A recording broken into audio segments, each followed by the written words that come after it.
በስመ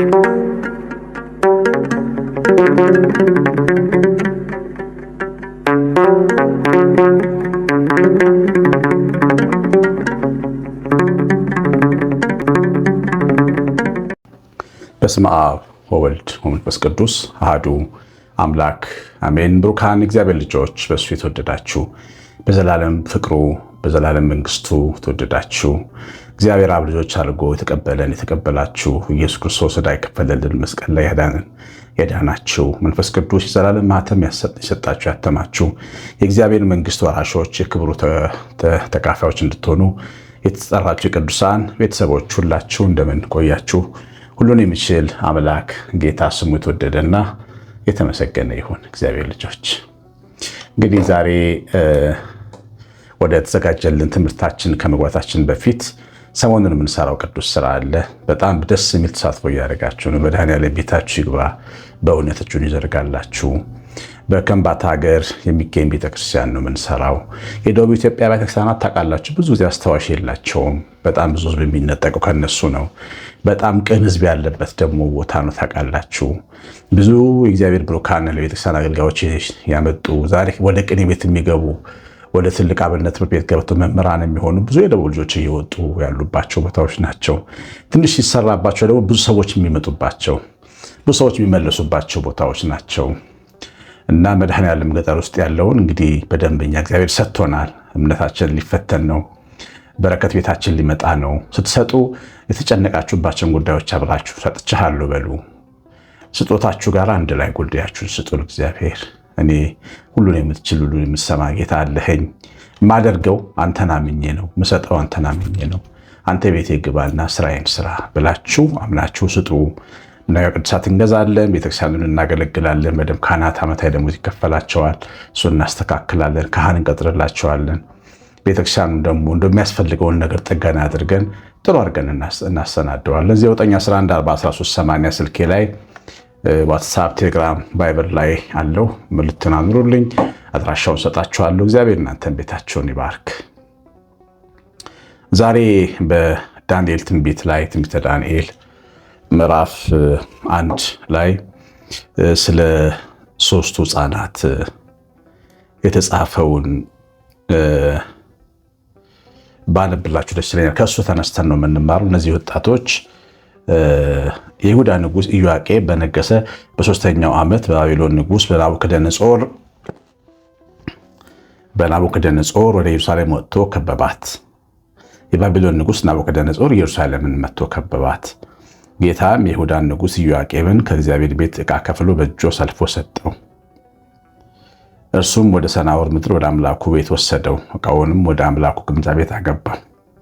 ንጉሱም ነውር የሌለባቸውን መልከ መልካሞቹን በጥበብ ሁሉ የሚያስተውሉትን እውቀትም የሞላባቸውን ብላተኞችን አስተዋዮች የሆኑትን በንጉሱም ቤት መቆም የሚችሉትን ብላቴናዎች ከእስራኤል ልጆች ከነገስታቱና ከመሳፍንቱ ዘር ያወጣ ዘንድ የከለዳንን ትምህርትና ቋንቋ ያስተምሯቸው ዘንድ ለጃንደረቦቹ አለቃ ለአስፋኔዝ ነገረ። ንጉሱም 3 ዓመት ያሳድጓቸው ዘንድ ከዚያ በኋላ በንጉሱ ፊት ይቆሙ ዘንድ ከንጉሱም መብል ከሚወጣውን ጠጅ በየዕለቱ አድርጎ አዘዘላቸው። ከእነዚህ መካከል ከይሁዳ ልጆች ዳንኤልና አናንያ፣ ሚሳኤልና አዛርያ ነበሩ። ዝቅ ብለን ቁጥር 10 ላይ ምግቡን እንዲበሉ ሲላቸው ምን አሉት? መብሉ መጠጡን ያዘዛችሁትን ጌታ በንጉሱ ፊት ምን አሉት? ዳንኤልም በንጉሱ መብልን በሚጠጣው ጠጅ እንዳይረክስ በልቡ አሰበ። እንዲያይረክስም የጃንደረባውን አለቃ ለመነ። እግዚአብሔርም በጃንደረቦቹ አለቃ ፊት ለዳንኤል ሞገስ ሰጠው ይላል። እንግዲህ ይህን ታሪክ ከዚህ ቀደም በትምህርት አንስተነዋል፣ ግን ዛሬ በተለየ ሁኔታ እንድናይ ነው። ቅዱስ ዮሐንስ አፈወርቅ ሰው ራሱን ካልጎዳ ምንም ሊጎዳው አይችልም ብሎ የተናገረውን ቃል የሚያብራራ ትልቅ መልእክት ነው መንፈስ ቅዱስ በዛሬው ቀን የሚነግረን። እንግዲህ እነዚህ ልጆች ከሀገራቸው ሲወጡ ምን ያህል ሩቅ መንገድ እንደተጓዙ መገመት አትችሉም። ብዙ በሺህ የሚቆጠር ኪሎ ሜትር ነው የሄዱት። ከይሁዳ ወደ ኢራቅ ነው የሄዱት። ወደ ሜሶጶጣሚያ ወደ ጥንታዊቷ የስልጣኔ ሀገር ነው የፈለሱት። ከሀገራቸው፣ ከመቅደሳቸው፣ ከታቦታቸው፣ ካህናቶቻቸው ተለይተው ነው የሄዱት እና ከፍተኛ የሆነ የማንነት ቀውስ ውስጥ ሊከት የሚችል እንቅስቃሴ ነው ያደረጉት። አንደኛ ጦርነት ነው። ሀገራቸው ተወረረች፣ መቅደሳቸው በሳት ተቃጠለ፣ ወደመ። የሆነው አጠቃላይ ሌዋውያኑ ተበተኑ፣ መሰዊያቸው ተበተነ እና መጽሐፍቶቻቸው ተቃጠሉ፣ አባቶቻቸው ተገደሉ፣ ገሚሶቹም ታሰሩ። በዚህ ሁኔታ ውስጥ ነው እንግዲህ ወደ ኢየሩሳሌም ወደ ባቢሎን የመጡት እና በጣም ከባድ ጊዜ ነበር ለነዚህ ሰዎች ከባድ። ምክንያቱም ሰው ቤት ሲፈርስበት እንኳን አሁን በኢትዮጵያ ውስጥ በኮሪደር ልማት ምክንያት ቤት ሲፈርስባቸው ሰዎች በጣም ብዙ የስነ ልቦና ቀውስ ውስጥ ይገባሉ። ሀገር ሲፈርስበት ደግሞ ምን ሊሆን ይችላል የሰው ልጅ? እና ከባድ ችግር ውስጥ ነው የገቡት እና በእውነት ድቅቅ ያሉ የወደቁ ኃጢአት መጫወቻ የሆኑ ጣዖትን የሚከተሉ የዓለም የባቢሎናውያን መጫወቻ ሊሆኑ የሚችል አይነት ጥቃት ደርሶባቸዋል። በመጀመሪያ ዙሪያቸው ያለው ነገር ነው የወደመባቸው። የሚወዱት ሀገራቸውን ትተው ነው የመጡት። ግን ከእግዚአብሔር ጋር ያላቸውን ግንኙነት አልነካባቸውም። እነዚህ ወጣቶች እግዚአብሔርና እነሱ ያላቸው ግንኙነት ጽኑ ነበር። መቅደስ ውስጥ ብቻ አልነበረም እግዚአብሔር የነበረው፣ ልባቸው ውስጥም ነበር። የእግዚአብሔር ልጆች ይኸውላችሁ፣ ቤተክርስቲያን ውስጥ ገብታችሁ የምታመልኩት ሥላሴ በምስጋና መሰዊያ ፊት የምትሰግዱለት ኢየሱስ የልባችን አምላክ መሆን አለበት። ለምን መሰላችሁ? መቅደሱን ባናገኘው አምላካችን ልባችን ሲጠብቀናል፣ ይሰራ እናገኘዋል፣ ይቀድሰናል። አንዳንድ ጊዜ ሀገር ጠለልን ልንወጣ እንችላለን። ያደግንበትን ደብርና አጥቢያ ትተን ልንመጣ እንችላለን። መቅደሱን ላናገኘው እንችላለን። እንዳያችሁት በእሳት ሲነድ ሰሞኑን አርሲዎች አይታችኋል። በእሳት መቅደሱ ቢነድ ልባችን ውስጥ ያለው ግን እግዚአብሔር በእሳት አይነድ። ሰውና እግዚአብሔር ከልቡ መገናኘት ያለበት ምንም ነገር ቢጠፋ እንኳን እሱ ግን ጸንቶ እንዲቆም ይሆናል። ሀገር በትፈርስበት ተሰዶ ቢወጣ ሰው ሀገር ቢሄድ እግዚአብሔር አለ የማይባልበት ሀገር ቢሄድ መቅደስ በሌለበት ሀገር ቢሄድ አሐዱ አብ ተብሎ ሲቀደስ ሰምቶ የማይታወቅበት ምድር ቢኖር ልብ ውስጥ ግን ንጉሱን የሾመ ሰው በሕይወት ይቆማል። እነዚህ ሰዎች የሚያስተምሩን ይሄንን ነው። እግዚአብሔር በልባቸው ስለተሾመ በሄዱበት ሀገር ሁሉ እነሱ ግን እግዚአብሔርን ያመልኩ ነበር። ባቢሎን ልዩ ምድር ናት። ምግቧ የተለየ ነው። አረመኔዎች ናቸው። ጣዖት አምላኪዎች ናቸው። እጃቸው የሰራውን እንጨት የሚያመልኩ ናቸው። እሳታቸው አይነጠረውን ወርቅ የሚሰግዱ የሚያመልኩ ናቸው። የተለየ ማህበረሰብ፣ የተለያየ ቋንቋ፣ የተለያየ ባህል ነው ያላቸው። እነሱ ግን በእግዚአብሔር በአምላካቸው ላይ በረቱ እና መብልና መጠጥ ፈተናቸው። መጀመሪያ የቤተ መንግስት ተድላና ምቾት ፈተናቸው። የሰው ልጅ ትልቁ ፈተና ኮንፈርት ዞን የምንለው ነገር ነው። ትልቁ ፈተና ምቾት ነው። የመንፈሳውያን ሰዎች ትልቅ ፈተና ምቾት ነው። ይሄንን የምናየው ይሄንን ድንጋይ ዳቦ አድርግ ሲለው ነው ጌታን ሰይጣን። በዳቦ በምቾት በሆነ ነገር በወርቅ ዓለምን ሰጥሃለሁ። ምቾት ነው መጀመሪያ የሚቀርብልን ማለት የምቾት ፈተና እና ከንጉሥ የሚወጣው መብል እንዲበሉ ታዘዘላቸው ይላል እና ቤተመንግስት ተቀመጡ። ቤተመንግስቱ ርኩሰት የተሞላ ቤተመንግስት ነው እና የማይበሉ ምግቦች የሚበሉበት ቦታ ነው። የጅብና የውሻ ስጋ የሚበላበት ቤት ውስጥ ነው የገቡት። በጣም ከባድ ልዩነት ነው ያላቸው። እነሱ ንጹህ የሆነ በአምልኮተ እግዚአብሔር የጸና ህዝብ ማህበረሰብ ውጤቶች ናቸው።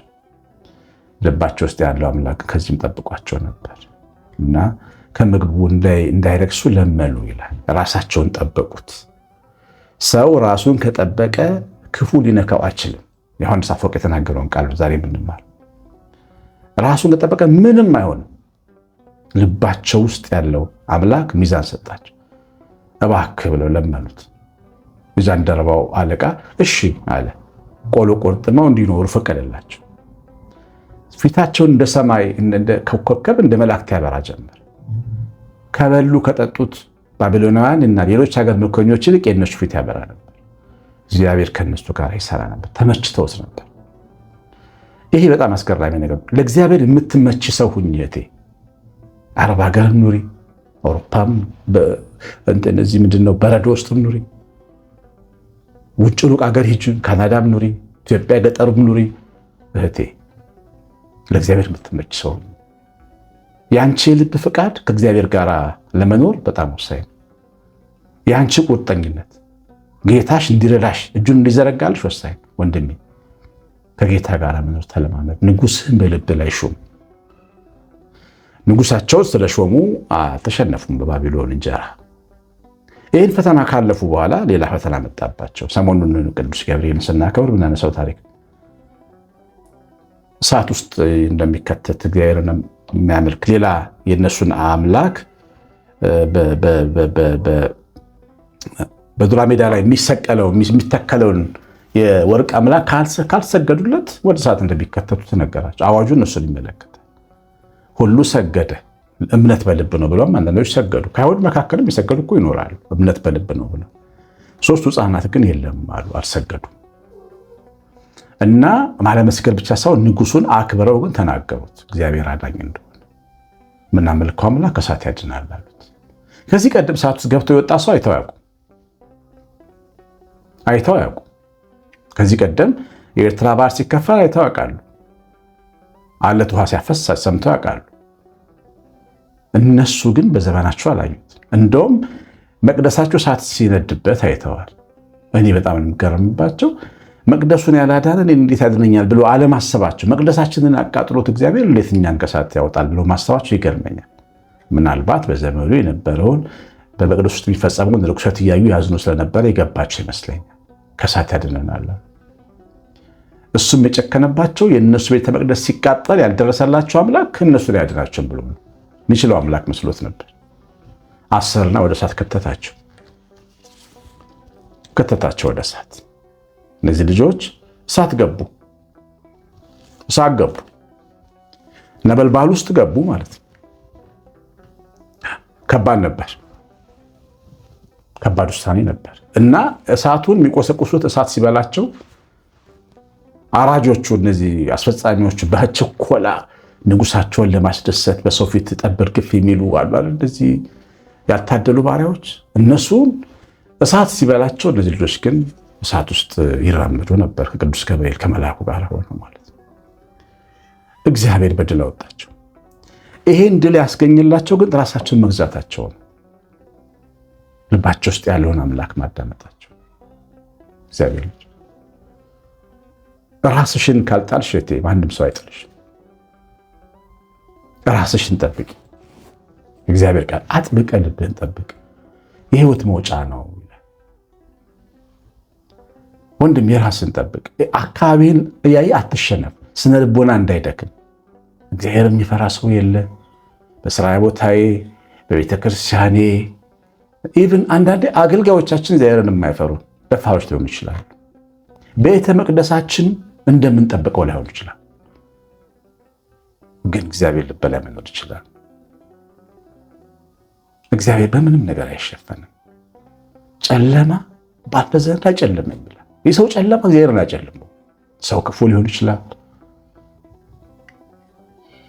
ጎረቤት ክፉ ሊሆን ይችላል። የቀጠሩን ሰዎች ክፉዎች ይሆናሉ። የምንኖርባቸው ዘረኞች ይሆናሉ። አያገባውም። እግዚአብሔር ለመታደግ ለመስራት የእናንተ ፈቃደኝነት ነው የሚፈልገው። በባዕድ ሀገር ከበሩ፣ በልታ ወጡ፣ የእነሱ አምላክ ታላቅ ነው ተባለ፣ በአዋጅ ተነገረላቸው፣ ወርቅ ለበሱ። ንጉሥ ለወደደው እንዲያደርጋል። ግን ያ ንጉሥ ልቡስ መሾም አለበት። ልቡስ መሾም አለበት። እግዚአብሔር ጋር ያለው ግንኙነት ልባችሁ ምኑ ጋር ነው? ቤተሰቦች ሁሌ ጠዋትና ማታ በእግዚአብሔር ፊት ስቆም የምጠይቀው ጥያቄ ነው። እኔና እግዚአብሔር ያለን ግንኙነት ይሁን ብሎን ላልተው አየዋለሁ። በውስጤ እመለከታለሁ ራሴ። እኔና እግዚአብሔር ያለን ግንኙነት የልብ አምላኬ ነው፣ የልቤ አምላክ ነው። ግን ልቤና እግዚአብሔር ተገናኝተዋል ብዬ እላለሁ። አንዳንዴ በደንብ ያልታሰረ መካኒኮች ሞተር ሲፈቱ ያላሰሩት ብሎን ካለ ድንገት ስታክ ያደርጋል መኪናው ሄዱ፣ ሌላ ነገር ያበላሻል። እያንዳንዷ ብሎ መታሰሯን ያረጋግጣል የመካኒኮቹ አለቃ። ምክንያቱም እግሩ ሳይታሰር ብንወጣ ተገልብጠን እንሞታለን። አንድ ብሎን ይገለብጠናል። አንዲት ነገር ላልታ በውስጣችን እንዳትገኝ ሁሌ ራሳችንን ማየት አለብን። ከእግዚአብሔር ጋር ያለን ግንኙነት እንዴት ነው? እወደዋለሁ ወይ? ሰማዋለሁ ወይ? እመቸዋለሁ ወይ? እንዲሰራ እንዲያግዘኝ እመኛለሁ እንጂ ግን ምን አደርጋለሁ? እኔ ከምኞት ያልፍ ነገር ምንድን ነው ያለኝ? ንስሐ ገባለሁ። ንስሐ እውነት ነው ወይ? ለመመለስ ያለኝ ቁርጠኝነት ከልብ ነው ወይ? የጌታዬን ፊት አይቼ እጁን አይቼ ለመኖር እሱን ለማስመስከር የእውነት የልብ ልሄ ልክ ነው ወይ? ትክክለኛ ነው ወይ ስሜቴ ማለት ያስፈልጋል። እነዚህ ሕፃናት ከእሳት መካከል የወጡት በልባቸው ቁርጠኝነት እልከኛ ልብ ነበራቸው። ለእግዚአብሔር ያላቸው አምልኮ ጽድቅን ያለ ነበር። ሳያዩ ነበር የሚያምኑት። ከእሳት ሰው ሲወጣ አይተው አያውቁም፣ ግን አመኑ። ከእሳት ወጡ። ከዛ በኋላ እኛ እግዚአብሔር ከእሳት ያወጣ ብለን እንድንዘምር የዘላለም መዝሙር ሰጧት ለቤተ ክርስቲያን። እኒህ ሰዎች እግዚአብሔርን በእውነት ተማመኑ። ራሳቸውን አልጣሉ። ራሳችሁን ጠብቁ። የራሳችሁ ገዥ እናንተ ናችሁ። ባለፈው ፌስቡክ ላይ እንዳጋራሁት ጽሑፍ ነበረ። ብፁዕ አቡነ መልከጼዴቅ የተናገሩት ራሳችሁን ጠብቁ አሉ። ተማሪዎችን ሲመርቁ ራሳችሁን ጠብቁ። ራሳችሁን ካልጠበቃችሁ ማን ይጠብቃችኋል? የሚጠብቃችሁን ግዴለሽ ሆኑ። ራሳችሁን ግዴለሽ ሆናችሁ ትሞታላችሁ። ካህናችን በዚህ ልክ ይተጋልናል ወይ? እረኛችን ይተጋልናል ወይ? እኔ እንጃን አይመስለኝም። ጥቂቶች ናቸው እንደዚህ አይነት ዕድል ያላቸው። የነፍሳችንን ጉዳይ የውስጣችንን ጉዳይ የሚከታተልን ሰው አለ ወይ? ስለዚህ ራስህ ጠባቂ ነህ ወንድሜ። ራስህን ጠብቅ። እግዚአብሔር ጋር ያለን ግንኙነት በደንብ አድርገህ መርምር። አንዳንዴ ሱባኤ መቀመጥ የሚባለው ያ ነው። ባል ስጠኝ ሚስት ስጠኝ ብቻ ተብሎ ሱባኤ የሚቀመጠው፣ ልብ ስጠኝ ተብሎ ሱባኤ ይቀመጣል። ሰው ሱባኤ ይይዛል፣ ጾም ጸሎት ይይዛል። ራሴን እንዳይል አድርገኝ። እኔ እናንተ እንዴት ነው የምንኖረው ለማለት ልስማ እስቲ፣ ራሴን ልመርምረው እስቲ። ቼክአፕ የሚባል ነገር ታውቃላችኋል? በየ6 ወሩ የጤና ምርመራ ማድረግ አንድ ነገር ሳይከሰት በፊት ቀድሞ ለማወቅ ለመታከም ያግዛል ይባላል አይደል? ልክ እንደዚህ መንፈሳዊ ቼክአፕ፣ ራስን ማየት፣